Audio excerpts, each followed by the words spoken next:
Alors, d'autres questions qui souhaitent... Alors, c'est Xavier.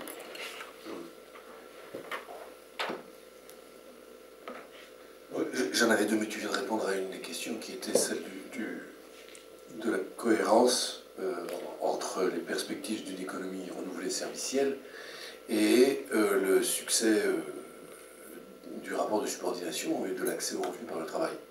Puisque si je te suis bien, il y a un paradoxe.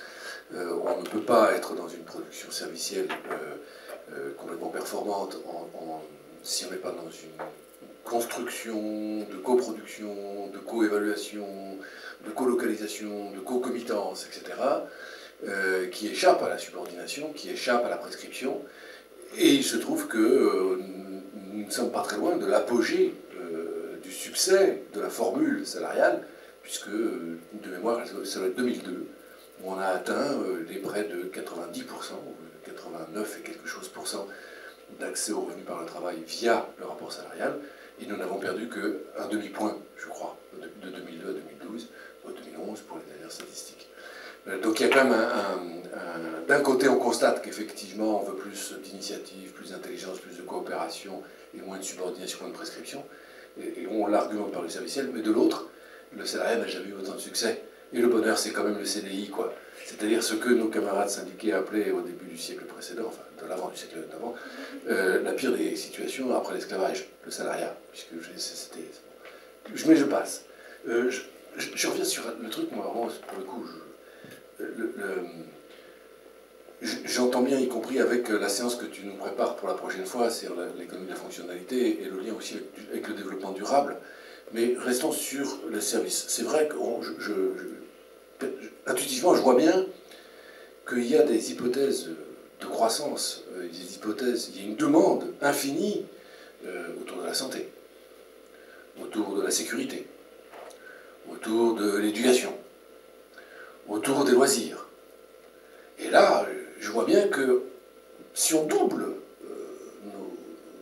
nos consommations sur la santé ou sur la sécurité, c'est pas pour autant qu'on va envahir les déchetteries, les rues, et épuiser les ressources naturelles. Donc il y a une demande quasi infinie, par exemple, rien que sur la santé. Mais alors, tout de suite, si on n'a pas des berlines allemandes à vendre pour financer les hôpitaux, tu vois le raccourci, comment on fait? Oui, je réponds. C'est ça qui est bien. Alors, Monsieur Frère. Bon, merci. Voilà.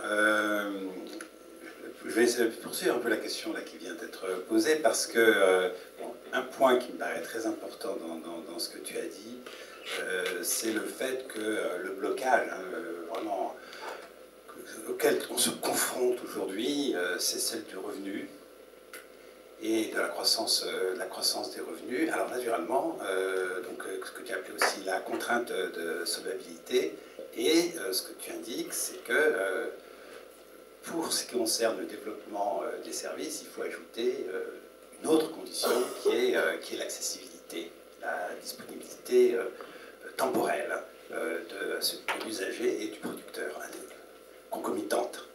Bon, alors, moi je voudrais, bon ça c'est, je crois que là on est au cœur, en tout cas pour un macroéconomiste, on est au cœur d'un blocage fondamental, et je voudrais évoquer deux, trois pistes. Bon, je sais que c'est des pistes que tu apportes sans doute sous l'angle de la fonctionnalité, bien que je ne connaisse pas bien cette économie-là, qui ne m'est pas entièrement familière.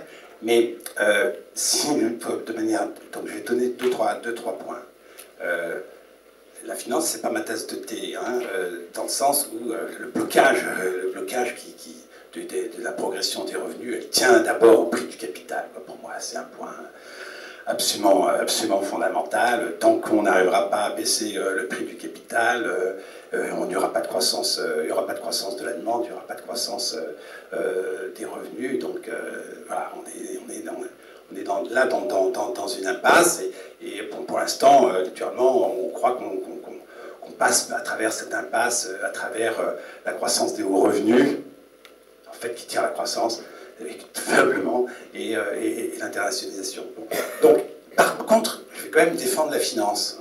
Je vais défendre la finance donc, de marché sur un point, parce que la finance de marché, quand on s'y intéresse, n'a pas pour effet, en fait, principal de financer. La principale fonction de la finance de marché, c'est d'évaluer. Et il y a un point sur lequel la finance de marché ne s'est pas trompée et qui est passé complètement à côté de la réflexion des économistes, c'est que la finance de marché est capable d'évaluer le capital immatériel. Pour moi, ça c'est un point qui est absolument fondamental. Donc je ne parle pas des problèmes de dérive du marché financier et de comment ces dérives conduisent à la hausse du prix du capital. Les marchés financiers ont aussi, et c'est pour ça que cette question de croissance interne, croissance externe, croissance externe est tout à fait fondamentale, c'est qu'en réalité, ils vont intégrer dans le calcul de la rentabilité toute une série d'éléments qui relèvent de l'économie immatérielle, du capital, pardon, de capital immatériel dans l'entreprise. Or, cette montée du capital immatériel dans l'entreprise est aussi fondamentalement liée à la montée des services dans l'industrie. Alors là où je suis entièrement d'accord avec toi, c'est le fait que, effectivement, il faut absolument...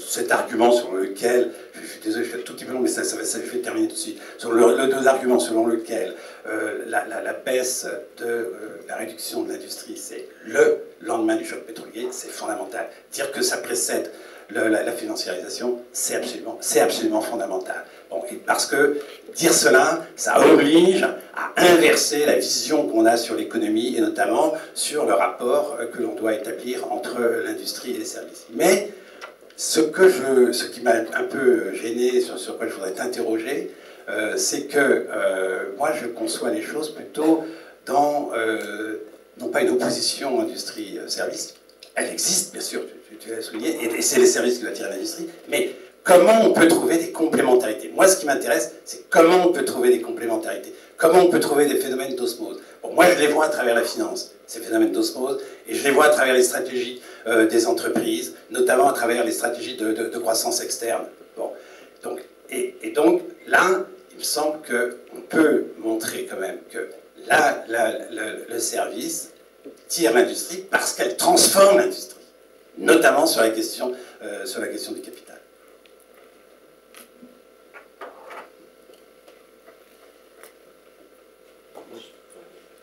C'est une réponse, alors je peux faire.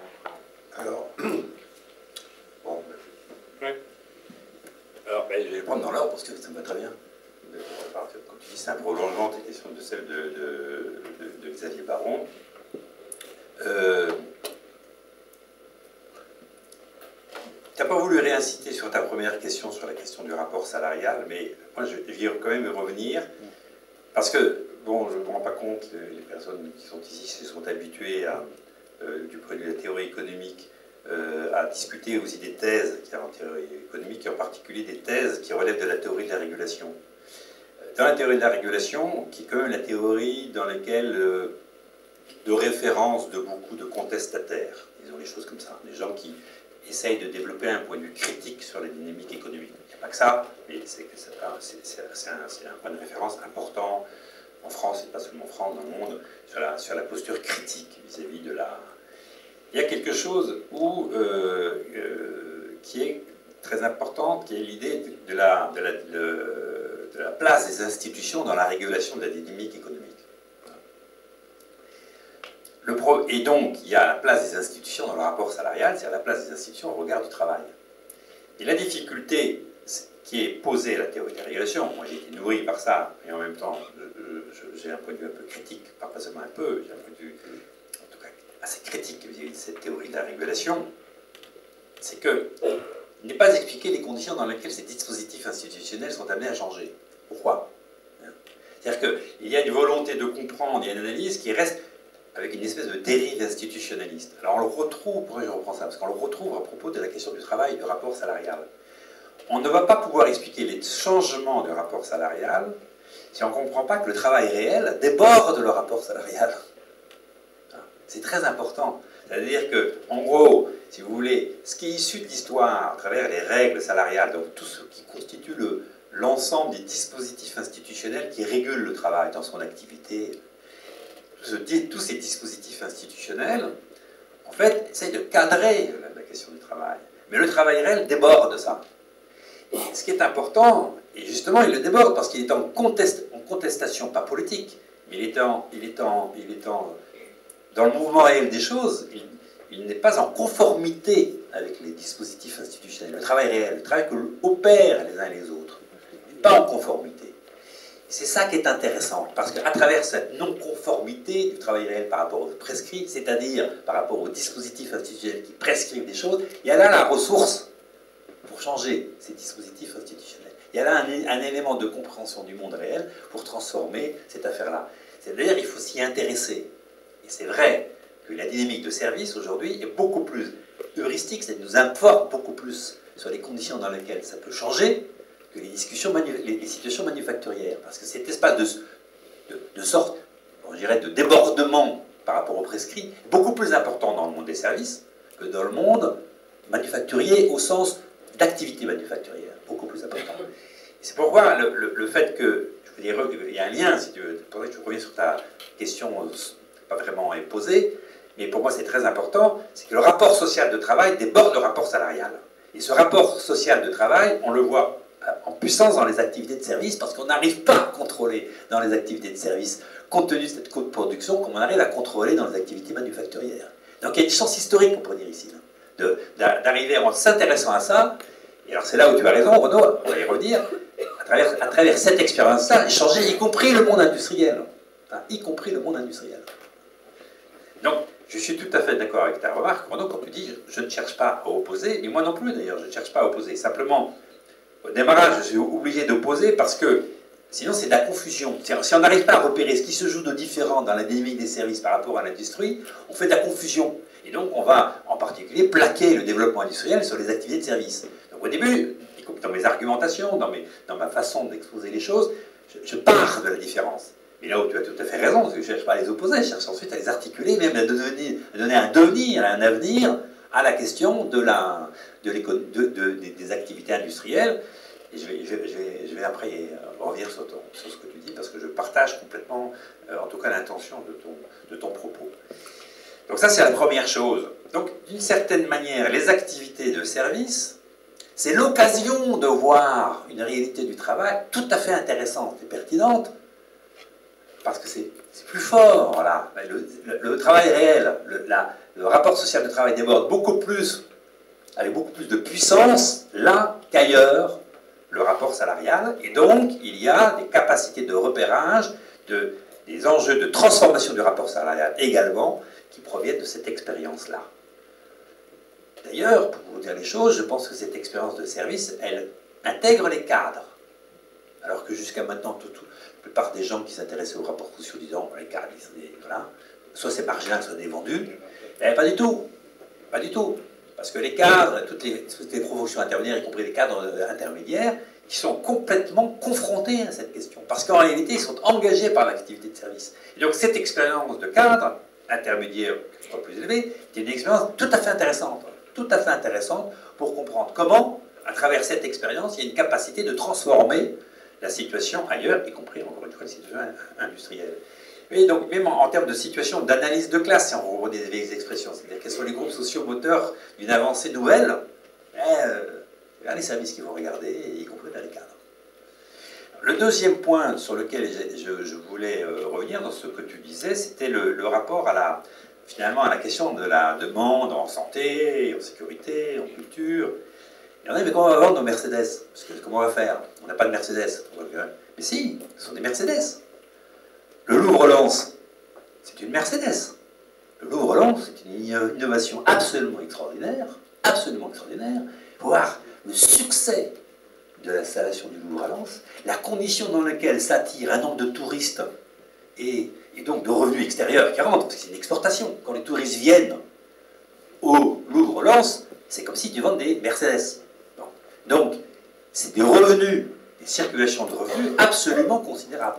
Vous savez qu'aujourd'hui, le tourisme est un secteur plus exportateur, si on reprend cette expression qui n'a pas beaucoup de sens, parce que l'exportation passe par le fait que les gens viennent chez nous. Mais si vous voulez, donc on a un mouvement exactement inverse par rapport aux exportations. Mais en termes de revenus, c'est la même chose. En termes de revenus, c'est la même chose. Le revenu, il revient. Et donc, la santé, et la santé, ça peut être, si on s'intéresse un peu à la santé, les conditions dans lesquelles on opère la santé, ça peut être un secteur absolument extraordinaire, y compris au regard de ça.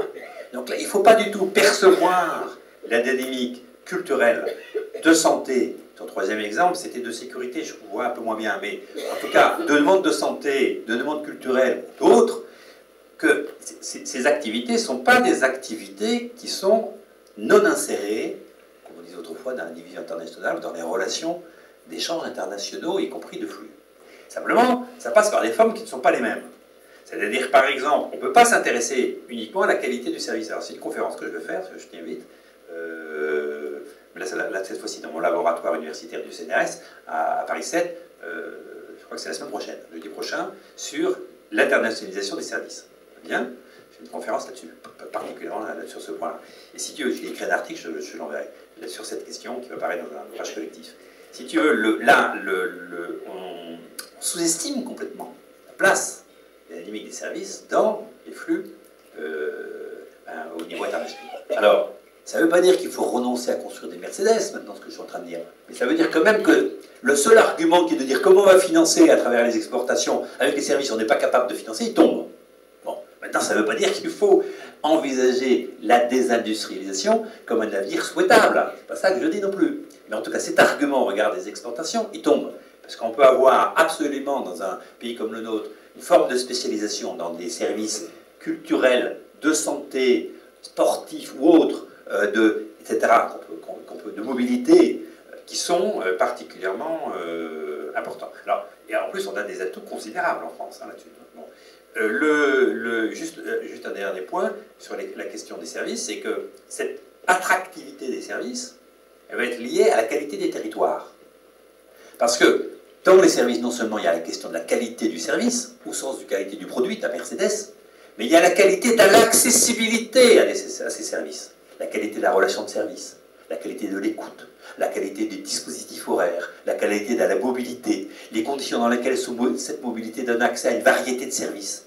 En d'autres termes, les conditions de l'accessibilité deviennent un élément extraordinaire de compétitivité au niveau international. Et cette fois-ci, ce n'est pas la qualité des entreprises qui est en jeu, c'est la qualité des territoires qui est en jeu. En d'autres termes, c'est l'association entreprise-territoire qui va faire de la question d'une série d'activités culturelles comme un fer de lance, y compris international. On reviendra aux autres, je referai quelque chose là-dessus. J'ai été appelé au conseil scientifique du développement du Louvre-Lens, c'est-à-dire de Euralens, donc je fais partie maintenant. C'est absolument, les premiers textes que j'ai lus sont absolument passionnants. Donc le développement à travers Euralens de tout ce bassin minier, des bassins miniers, il faut voir, je ne sais pas si vous connaissez le bassin minier, il faut voir ce que c'est que le bassin minier. Il faut voir ce que c'est sur le plan de vue culturel, la trace de la disparition des mines, l'impact que ça a, et de voir cette mini-région, je ne sais pas comment dire, ce territoire qui est le bassin minier, repartir, c'est extraordinaire. C'est absolument extraordinaire. Voilà, ça c'est le premier point. Alors, enfin, le deuxième plus exactement. Encore une fois, ça ne signifie absolument pas qu'il faille lâcher la question de l'industrie. C'est pour répondre au niveau de ce que tu disais sur le plan des relations, des échanges internationaux et en particulier des flux financiers au niveau international. C'est extrêmement mal évalué, hein, cette affaire-là. C'est extrêmement mal évalué. Hein, parce qu'on est très précis sur les conditions dans lesquelles les marchandises sont échangées derrière les flux, bon, mais au niveau des services, on l'est beaucoup moins. Alors maintenant, je voudrais revenir aux questions que pose Renaud. Parce que quand tu dis, moi je ne le sais pas, mais je te crois, il n'y a aucune raison que je ne te crois pas, quand tu dis que finalement la finance de marché, elle a un avantage, c'est qu'elle permet d'évaluer le capital immatériel, bon, je donne acte, après il faut qu'on en discute, comprendre comment ça marche, etc. Les chercheurs, il est emmerdant, hein. Il Saint-Thomas, tant qu'on n'a pas... les chercheurs, très chiant. Mais bon, ma femme me trouve très chiant là-dessus, les enfants aussi. Mais bon, voilà. Mais non, on va discuter, mais en même temps, je trouve ça comme une hypothèse extrêmement intéressante. Et tout à fait, je ne sais pas pourquoi elle m'intéresse, quoi. Parce que je sens immédiatement sur quoi ça joue de manière fondée. Mais, mais ça ne veut pas dire que la finance de marché est en situation aujourd'hui d'évaluer le potentiel de développement. Parce que ce qu'il va développer, elle va évaluer justement la capacité de valorisation du capital immatériel. Mais si c'est la valorisation de ce capital immatériel, les conditions dans lesquelles le développement de ce capital immatériel va s'opérer, va aussi en tenir compte. En d'autres termes, les conditions dans lesquelles, sur le plan institutionnel, on va mettre en place des dispositifs qui favorisent le développement de cette économie matérielle et de cette économie servicielle, va être un élément de constitution, ensuite, des formes de cette évaluation du capital.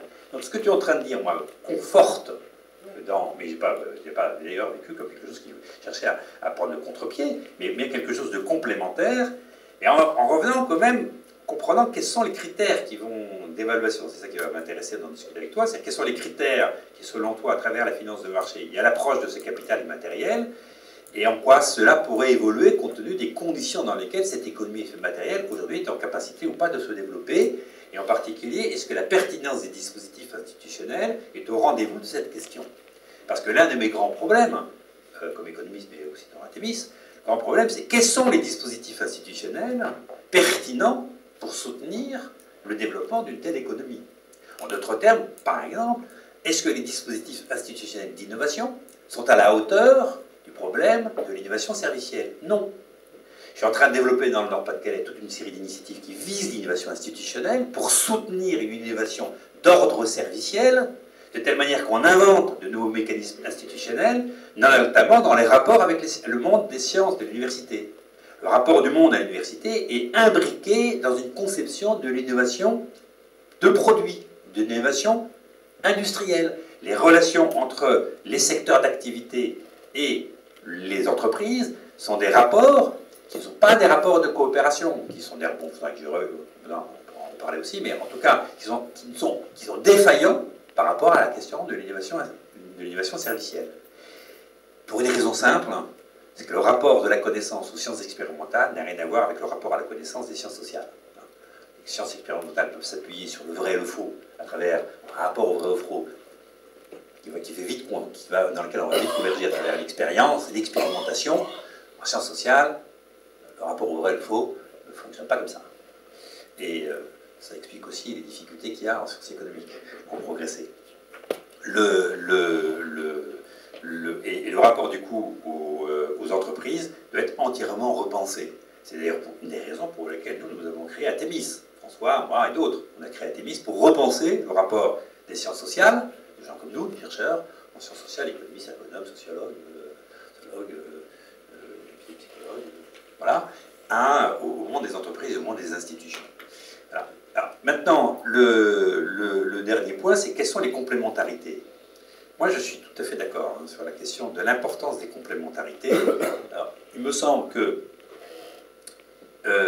on peut envisager les complémentarités de différentes manières. Sur le plan financier, disons les choses, je n'y ai pas pensé. Donc c'est très intéressant de voir où peuvent se jouer ces logiques de complémentarité. Ce que je vois, c'est qu'aujourd'hui, les entreprises qui s'engagent dans des logiques de rupture de modèle économique, en particulier qui rentrent dans l'économie de fonctionnalité. L'économie de fonctionnalité, pour donner les choses très vite, c'est qu'on vend un produit, et vendre une solution dans laquelle la logique de service est principale. En fait, le produit, tu ne le vends plus, tu le loues, et donc tu loues une solution dans laquelle tu gardes la propriété du produit, et tu vas vendre des solutions qui vont être évolutives avec une valeur servicielle qui va augmenter. Bon. Les logiques de financement de ces modèles économiques sont extrêmement compliquées. Les logiques d'assurance sont dans le cas occupé. Donc la finance et l'assurance vont devoir se combiner. Alors, si ça t'intéresse, on reçoit la Massif dans 15 jours, dans 3 semaines. On reçoit des acteurs financiers et assurantiels pour essayer de comprendre comment cette question change chez eux. Comment ils posent le problème d'un nouveau rapport de la finance à cette économie de la fonctionnalité. Et donc moi, là, ça m'intéresse beaucoup, parce qu'on pourra voir quelles sont les complémentarités. L'autre aspect, c'est les complémentarités d'usage, bien sûr. Les complémentarités dans les usages, c'est ce qui est le plus facile à envisager. Et à travers les complémentarités d'usage, les complémentarités d'innovation. Et après, il y a les problèmes de complémentarité d'accessibilité, c'est-à-dire les complémentarités territoriales. Comment se organise la question des territoires? C'est tout le problème des territoires durables. C'est-à-dire comment les territoires envisagent leur devenir dans les logiques de complémentarité produits-services. Et puis le dernier point, qui m'intéresse en termes de complémentarité, c'est la question des complémentarités des compétences. C'est-à-dire comment, qui est une grande ressource comment dirais-je, de productivité, c'est-à-dire que la productivité venant de la pertinence de la complémentarité, ce qu'on appelle les économies de complémentation. C'est-à-dire comment les compétences à la fois des collectifs et des entreprises, hein, donc de l'histoire des entreprises, se complètent pour trouver, dans des logiques d'intégration, des réponses nouvelles. C'est pas la question, c'est sortir de la fusion. Comment on peut sortir et de la fusion ou de l'éclatement des groupes et rechercher la complémentarité des activités. Et donc des logiques de coopération entre entreprises, avec des blocs de savoir complémentaires. C'est ça, pour l'instant, sur quoi je réfléchis en termes de logique de complémentarité. Voilà, alors, bon, peut-être un peu long aussi. Bon. Je pense qu'on va s'arrêter puisque le temps passe et on va revenir sur tout ça. Je voudrais juste, pour peut-être conclure, repasser par le titre même de notre cycle, hein, passer par le travail pour sortir de la crise. Il me semble que le point sur lequel, dans cette conclusion, on est revenu, à savoir que dans les activités de service, une caractéristique que tu as pointée, c'est l'insubordination du travail et le fait que la réalisation de l'activité ne peut pas se tenir uniquement dans le rapport salarial de subordination. Pour des ergonomes notamment et pour des gens des disciplines du travail, c'est une question extrêmement importante parce que au fondement même de leur posture, il y a l'idée que précisément si l'activité déroge de la prescription, c'est bien qu'elle indique une insubordination relative à la prescription. Autrement dit, cette question-là ne naît pas avec le service. À partir de là, la question devient, est-ce que le service, les activités de service, l'économie de service, change la proportion de ça, il y a un effet de visibilité plus fort, ou bien est-ce que, à travers ça, il y a une différence presque de nature dans le rapport de cette insubordination au contrat principal. Et c'est une question extrêmement importante parce que selon, dans la première hypothèse, les ergonomes vont considérer que le service, comme on a l'habitude, on connaît par cœur, c'est chez nous, on l'avait bien dit, c'est une prédiction qui se réalise. Et c'est en partie vrai. Mais si c'est aussi autre chose, alors ça devient faux. Et il n'est pas impossible que les ergonomes et d'autres spécialistes du travail ratent alors la compréhension de ce qui se joue dans cette bascule du service dont tu parles, ce qui devient un vrai problème pour eux. Et incidemment, à travers ça, pour tout le monde, si on est en droit d'attendre d'eux, quelques moyens de réponse aux questions en cause. Donc c'est une affaire qui nous concerne, nous, et pas simplement du côté des économistes. Et c'est ce lien, cette résonance-là, qui me semble qu'il ne faut pas rater. Tu as démarré ton propos dans le premier point en faisant apparaître que la crise du travail précède la crise économique. Autrement dit, que les problèmes du travail ne sont pas issus de la crise économique, d'une certaine manière, donc non seulement il la précède, peut-être même la rend-elle possible. Et je pense qu'il y a un lien avec la question de l'invisibilité. C'est-à-dire qu'on peut appeler crise du travail le fait que, précisément accompagnant la montée de la dimension du service, une invisibilité grandissante du travail est liée à son insubordination. Car son insubordination veut dire aussi qu'il sort des repères qui suivent le travail, qui en rendent compte, qui l'organisent et qui l'évaluent pour se déployer dans des espaces et dans des sphères où il ne repart plus, ne ressort plus, n'est plus accompagné, sauf par ceux qui, frénétiquement, espéraient le mettre autour. Autrement dit, cette question de l'invisibilité a à voir avec la manière dont les sciences, les dispositifs de gestion et de économique et de pilotage savent se saisir de ce qui se passe.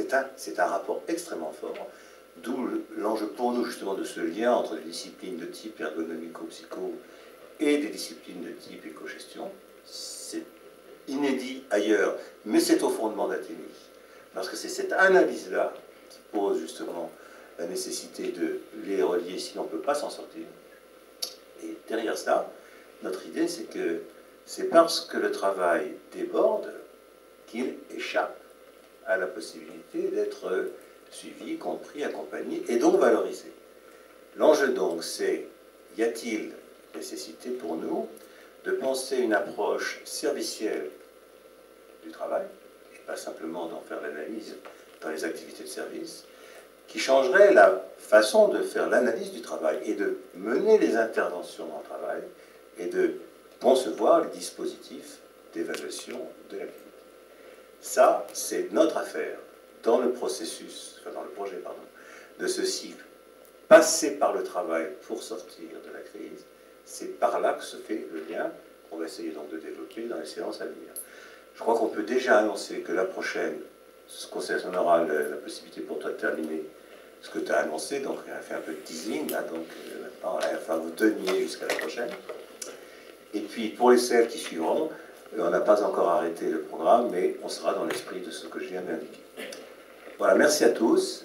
Et bien vous êtes maintenant conviés, juste à côté, hein, c'est ça, hein, vous sortez à gauche puis à droite, et bien tout de suite.